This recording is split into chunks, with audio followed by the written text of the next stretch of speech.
So அந்த மாதிரி வந்து கவர்மெண்ட்டே வந்து தரும்போது வந்து எங்களை மாரி மிடில் கிளாஸ் பாய்ஸ்க்கு அண்ட் கேர்ள்ஸ்க்கு வந்து ஹெல்ப்ஃபுல்லாக இருக்கும். ஸோ அந்த எஜுகேஷனுக்கு லோன் வந்து கேன்சல் பண்ணுறாங்கன்னா நல்ல விஷயம் தான், வரவேற்கலாமே. கொடுக்குறது நல்லதுதான்மா, ஏதோ புருஷன் இல்லாதவங்களுக்கு கொடுத்து இது பண்ணுறது நல்லது தான். எங்களுடைய சப்போர்ட் ஏடிஎம்கே நம்ம எடப்பாடி ஐயாவுக்கு தான். தேங்க்யூ. ஃப்ரீ பஸ் போட்டியே வேஸ்ட் தான். காசு இருந்தா எல்லாரும் பஸ்ல போயிருப்போம். ஒரு மகளை கட்டி கொடுக்கறதுக்கு நாங்கள் எவ்வளோ கஷ்டப்படுவோம். திமுக போடவே போடாதீங்க, திருடன் லட்சம் கோடியா சேர்த்துட்டான். Nemathi Property Management. Contact 7667008800. உங்க பேரு? சந்தோஷ்குமார். இப்போ எடப்பாடி பழனிசாமி பாத்தீங்கன்னா வந்து நிறைய பசங்க வந்து லோன் எடுத்து படிக்கிறதுனால அந்த லோன் லைஃப் லாங் கட்டுற மாதிரி இருக்கும். ஆனா அந்த லோன் எல்லாம் தள்ளுபடி, அதாவது கல்வி கடனை தள்ளுபடி பண்ணிட்டு அவரை அரசாங்கமே ஏத்துக்கொன்ற மாதிரி ஒரு விஷயத்த சொல்லியிருக்காரு. இதை நீங்க எப்படி பாக்குறீங்க? இல்லை, அது வந்தால் எங்களுக்கும் கொஞ்சம் ஹெல்ப்ஃபுல்லாக தான் இருக்கும். ஏன்னா இப்போ இருக்கிற யங்ஸ்டர்ஸ்லாம் வந்து ஃபேமிலிக்கிட்டையும் அமௌண்ட் கேட்க முடியாமல் அவங்களே பார்ட் டைமாக போய் ஃப்ரெண்ட்ஸ் சர்க்கிளில் வந்து கடன் வாங்கி தான் அந்த மாதிரி தான் வந்து எனக்கு தெரிஞ்சு போய் மேபி நானே கூட அந்த மாதிரி தான் பண்ணிட்டு இருக்கேன். ஸோ அந்த மாதிரி வந்து கவர்மெண்ட்டே வந்து தரும்போது வந்து எங்களை மாரி மிடில் கிளாஸ் பாய்ஸ்க்கு அண்ட் கேர்ள்ஸ்க்கு வந்து ஹெல்ப்ஃபுல்லாக இருக்கும் ஃபேமிலிஸ்க்கு. ஸோ கவர்மெண்ட்டே இது நடத்தும் போது வந்து உபயோகிக்கிற மாதிரி தான் இருக்கும் எல்லாருக்கும். வணக்கம் சார், உங்க பேரு? கண்ணன். ஓகே சார், இப்ப பாத்தீங்கன்னா எடப்பாடி அவர்கள் ஆட்சிக்கு வந்தாங்கன்னா நிறைய பசங்க வந்து படிக்கிறதுக்காக கஷ்டப்படுறாங்க, படிக்கணுன்றதுக்காக கடனும் வாங்குறாங்க. ஸோ அந்த எஜுகேஷன் லோனை தள்ளுபடி பண்ணி எல்லாமே அரசாங்கமே பார்த்துக்கோ சொல்லியிருக்காங்க. இந்த திட்டத்தை பத்தி நீங்க என்ன நினைக்கிறீங்க? நல்ல விஷயம்தான். ஆனால் எல்லாருமே சொல்கிறாங்க, அதை செஞ்சாங்கன்னா கொஞ்சம் பெட்டராக இருக்கும். இப்போது எல்லாருமே அதை சொல்லி தான் வராங்க. ஆனால் ஒரு சிலர் அதை இம்ப்ளிமெண்ட் பண்ண மாட்டாங்க, ஒரு சிலர் அதை இம்ப்ளிமெண்ட் பண்ணுவாங்கன்றாங்க. அது பண்ணாங்கன்னா கொஞ்சம் பெஸ்ட்டாக இருக்கும். நம்மளோட நாட்டில் வந்து எஜுகேஷன் வந்து ரொம்ப இம்பார்ட்டன்ட்ங்க. இப்போது எஜுகேஷன் இல்லைன்னா ஒரு கண்ட்ரி டெவலப் ஆகாது. ஒரு கண்ட்ரி டெவலப் ஆகணும்னா அதுக்கு எஜுகேஷன் வேணும். ஸோ அந்த எஜுகேஷனுக்கு லோன் வந்து கேன்சல் பண்ணுறாங்கன்னா நல்ல விஷயம் தான், வரவேற்கலாமே.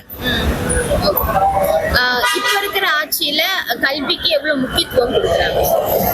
எல்லாம் வியாபாரம் தாங்க, ஓப்பனாக சொல்ல போனால். அதனால் எப்படின்னா இப்போ எஜுகேஷன் வந்து ஃபஸ்ட்டு வந்து வியாபாரமாக இல்லாமல் அது ஒரு அதுவும் ஒரு டெவலப்புக்கு அது ஒரு முக்கியமான இது. அதனால் அதை ஃப்ரீயாக கொடுத்தாங்கன்னா கொஞ்சம் நல்லாயிருக்கும். அப்போ எப்படி சொல்கிறதுன்னு தெரியல. ஏன்னா எல்லாருமே வந்து வராங்க, செய்கிறேன்றாங்க, செய்ய மாட்றாங்க. ஸோ எதனா மாற்றம் வந்தால் நல்லாயிருக்கும். சரிங்களா?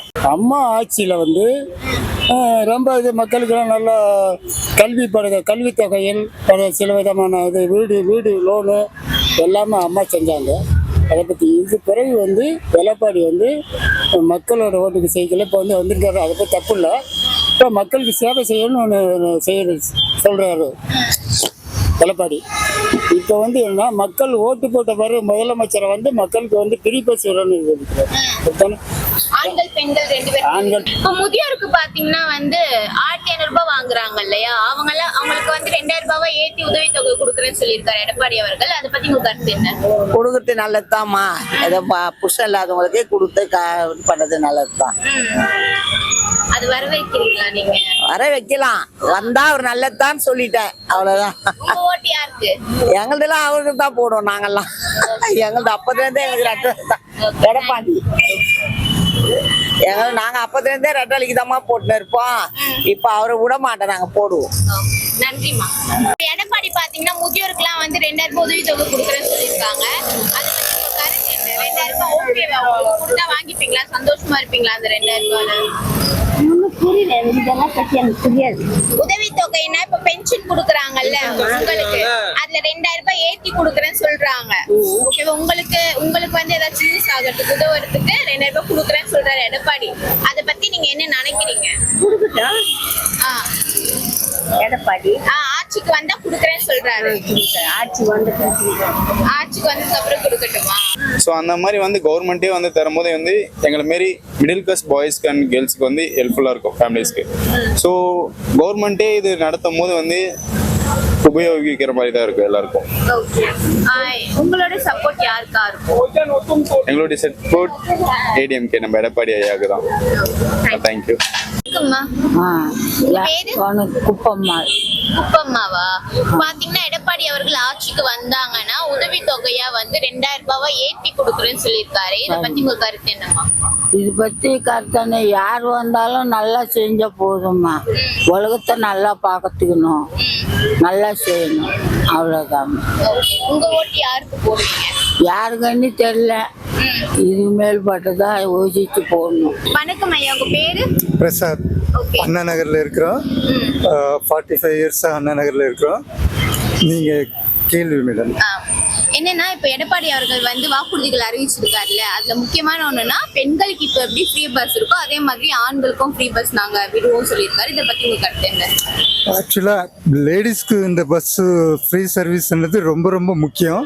ஆனா ஜென்ஸுக்கு தேவையில்லை. ஏன்னா 6 மணிக்கு மேல ஒவ்வொரு ஆணும் குடிச்சிடுறாங்க. குடிச்சிட்டு பஸ் ஏறினா யார் ரெஸ்பான்சிபிள்? ஸோ இது நிச்சயமா இதெல்லாம் தனிப்பட்ட முறையில் சொல்கிறேன், இல்லை பப்ளிக்கும் அரசாங்கத்துக்கும் நஷ்டம்தான் வரும் தவிர லாபம் கிடையாது. தேங்க்யூ. ஃப்ரீ பஸ் போட்டியே வேஸ்ட் தான். காசு இருந்தா எல்லாரும் பஸ்ல போயிருப்போம். ஃப்ரீ பஸ்ன்னு சொன்னாலும் ஆம்பளுக்கு மட்டும் தான் ஏத்துறாங்க, பொம்பளுக்கு இது ஏத்தவே மாட்டாங்க. அப்படியே ஓடி போறாங்க, நிறுத்த மாட்டாங்க. ஃப்ரீயா குடுக்கறேன்னு சொல்றாரு இல்ல எடப்பாடி அவர். நாடு நாசமா போவோம். பஸ்ஸே நிக்காது. பொம்பளைங்களுக்கு போடாத நெக விலை அதிகமா ஏத்தி விட்டுட்டாங்க. 4 பொண்ணு 3 பொண்ணு போயிருக்கிறவங்க அவங்க எவ்வளவு கஷ்டப்படுவாங்க. விலை இவ்வளவு விலை வித்தா ஒரு மகளை கட்டி கொடுக்கறதுக்கு நாங்க எவ்வளவு கஷ்டப்படுவோம்.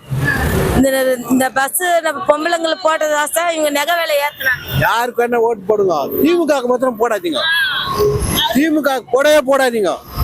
திருடன் லட்சம் கோடியா சேர்த்துட்டான். என்ன யாருக்கு வேணா ஓட்டு போடு, திமுக போடாத.